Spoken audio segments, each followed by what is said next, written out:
করুন, প্রত্যেকটা নিঃশ্বাসে প্রত্যেকটা সেকেন্ডে এই পৃথিবীতে কাউকে না কাউকে চলে যেতে হচ্ছে। কি হচ্ছে না?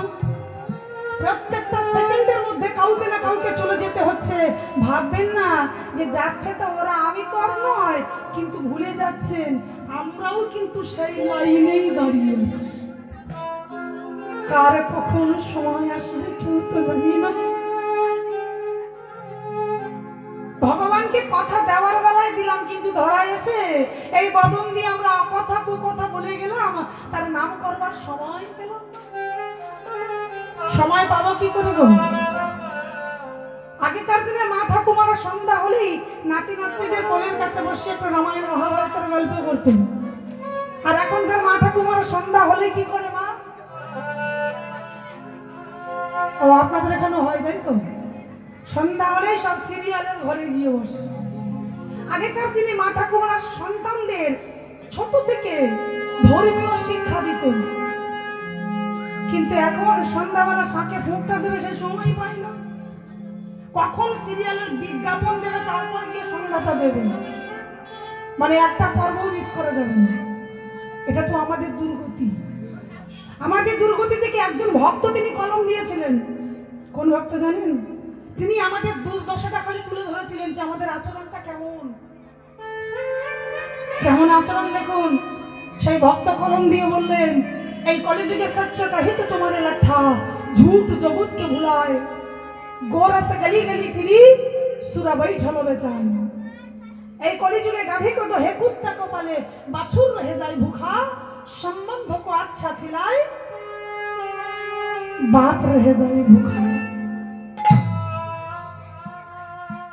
যিনি বলেছেন তিনি আর কেউ না, তিনি হলেন স্বয়ং রাম ভক্ত তুলসী দাস। তিনি প্রথমেই বলেছেন সচ্চ কাহি তো তোমার লাঠা। আমায় কলিযুগের মাটিতে দাঁড়িয়ে যদি কেউ বলে আমি সত্যি কথা বলবো, বলুন তোমার সত্যি বললে আপনার কোনো মান আছে? আপনাকে পদে পদে কিন্তু আঘাত পেতে হবে। আমাদের আচরণটা তুলে ধরলো এই কলিযুগের মাটিতে দাঁড়িয়ে, সচ্চ কাহি তো তোমার লাঠা, মানে সত্যি বলে তোমায় আঘাত পেতে হবে। আমায় একবার উপলব্ধি করুন, ভাবুন আপনি হরিনাম শেষ করে যখন আপনি গৃহে ফিরছেন, হঠাৎ দেখলেন রাস্তার মাঝখানে কেউ কাউকে মারছে, আপনি দেখতে পাচ্ছেন। আমায় এমনকি দেখলেন সে তাকে মারতে মারতে মেরে ফেলেছে, আর কেউ না দেখুক আপনি দেখেছেন। পরের দিন যখন সবাই বলবে হাগো ওখানে একজন মারা গেছে, জানো তাকে কে মেরেছে? আপনি কিন্তু দেখেছেন। বলুন বলতে পারবেন যে আমি দেখেছি? বললে কি হবে? আপনারও খবর হয়ে যাবে। তার মানে কি সত্যি বললে পদে পদে আঘাত পেতে হবে, তাই আপনি কি বলবেন? আমি কিছু জানি না। এই যে মিথ্যা আর এই ঝুট, মানে মিথ্যা জগৎটাকে ভুলিয়ে রেখেছে, তাই তো বললেন সচ্চ কাহি তো তোমার লাঠা ঝুট জগৎকে ভুলায়। তিনি আরো বললেন এই কলিযুগে দেখবেন গোরাসে গালি গালি ফিরি। গোরাস মানে কি গো? বাবা গোরাস মানে কি জানা আছে? গোরাস মানে গোরস অর্থাৎ গরুর দুগ্ধ। যে দুগ্ধ বিক্রয় করে বলুন সে কি এক জায়গায় বসে বিক্রি করে? আমার সাথে পাড়ায় পাড়ায় ঘুরে ঘুরে বিক্রি করে, কিন্তু দুধ খেলে আমাদের ভালো, স্বাস্থ্যের পক্ষে মঙ্গল, কিন্তু তবু কি আবার তার থেকে কেউ দুগ্ধ কিনি?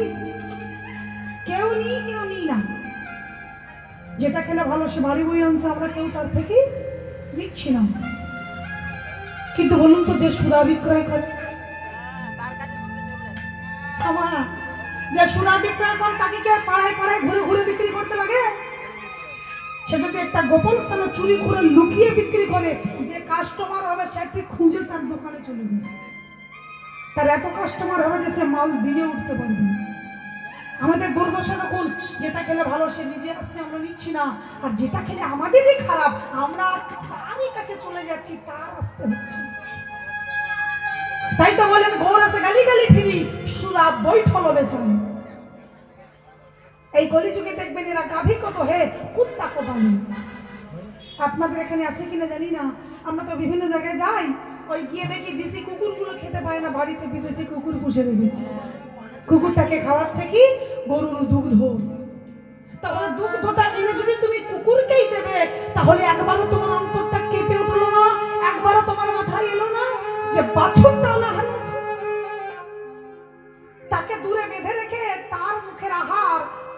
খাবারটা কেড়ে এনে নিজেরা খাই না, কুকুরকে খাওয়ায়। আমাদের কেমন দুর্দশা দেখুন, কেমন আচরণ দেখুন আমাদের। রাম ভক্ত তুলসীদাস তিনি আমাদের আচরণটা তুলে ধরলেন।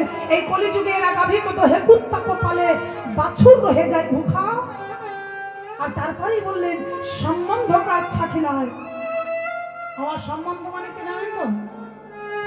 সম্বন্ধ মানে হলো আত্মীয় স্বজন, কুটুম্ব, বন্ধু বান্ধব। এদেরকে আচ্ছা খিলায় মানে বাড়িতে কুটুম্ব এলে ভালো মন্দ খেতে দেই আমরা। কি মা দেখি না? যদি কোনো কুটুম্ব এসে বলে দিদি তোমার বাড়ি এসেছি, আজ আমি এটা খাবো, কি মা আমরা খাওয়াবো না? দৌড়ে বাজারে গিয়ে ব্যাগ বাজার করে এনে ভালো মন্দ রান্না করে খাওয়াবো। আর একবেলা খাওয়াতে খাওয়াতে বলবো ও বেলা কি খাবে বলো, যা বলবে তাই করে দেবো। কি মা বলি না? তখন কি আমাদের কোনো কষ্ট হয়? রাম ভক্ত তুলসীদাস কত সুন্দর করে বুঝিয়ে দিলেন, এরা সম্বন্ধকে আচ্ছা খিলায় মানে কুটুম্ব বাড়িতে এলে ভালো মন্দ রান্না করে খাওয়ায়, কোনো কষ্ট হয় না। এত পরিশ্রম করতে হয় কি মা? কুটুম্ব বাড়ি এলে কষ্ট করতে হয় না? হাতের জল শুকনো হয় না, অর্থ তো ব্যয় হয়, তার উপর নিজেদের পরিশ্রম করতে হয়।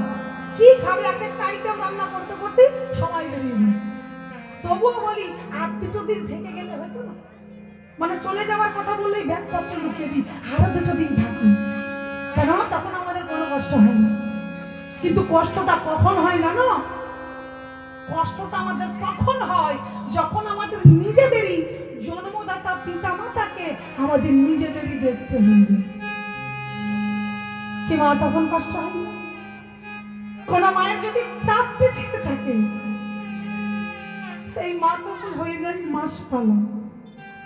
এর কাছে 1 মাস, ওর কাছে 1 মাস, ওর কাছে 1 মাস। একদিন বেশি হলে ডাক দিয়ে বলাই মারদা আমার কাছে একদিন বেশি হলো, দেওয়ার সময় তুইও একদিন বেশি করে দরকার দিবি। একটা কলসি থেকে যদি 7টা কলসি পূর্ণ হতে পারে, 7টা কলসি থেকে কি একটা কলসি পূর্ণ করা যায় না? একজন মা তার বুকের স্তনদুগ্ধ পান করিয়ে 7টা ছেলে মেয়ে মানুষ করলেন, অথচ আমরা 7 জন মিলে একজন মাকে আমরা কেউ দেখতে পারি না।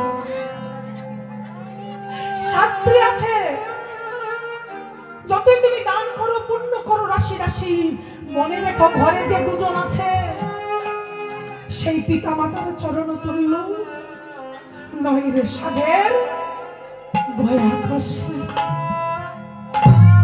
তুমি পিতা মাতাকে ঘরে অভুক্ত ফেলে রেখে তীর্থে তীর্থে ঘুরছো, ভগবানকে সেবা দিচ্ছ, সেখানে গিয়ে দান ধ্যান করছো, তুমি কি ভাবছো? তুমি পাড়া প্রতিবেশী কারুর সঙ্গে চলো না, জায়ের সঙ্গে চলো না, ননদের সঙ্গে চলো না, শ্বশুর শাশুড়িকে খেতে দাও না। তুমি যদি ঠাকুর ঘরে গিয়ে জল দাও, তোমার হাতে জল ভগবান নেবে কোনদিন। তাই তো বলেন ঘরে যে 2 জন আছে আগে তাদের সেবা করো, কারণ তাদের সেবা দিলেই সর্বদেবতাই সন্তুষ্ট হয়ে যাবে। আজকে রাম ভক্ত তুলসীদাস কত সুন্দর করে আমাদের আচরণটাকে তুলে ধরলেন। এরা সম্বন্ধকে আচ্ছা খিলায় কিন্তু বাপ রয়ে যায় ভুখা। নিজের বাবাকে অভুক্ত ফেলে রাখে, মাকে অভুক্ত ফেলে রাখে, কুটুম্বে এলে ভালো মন্দ রান্না করে খেতে খায়। তিনি আরো বললেন দেখবেন এই কলিযুগের মাটিতে যারা হয় ধূর্ত, মানে যারা হয় চালাক, দেখবেন কোনো গন্ডগোল বা কোনো ঝামেলা হলে তারাই দেখবেন চালাকি করে ফাঁক কেটে পালিয়ে যায়।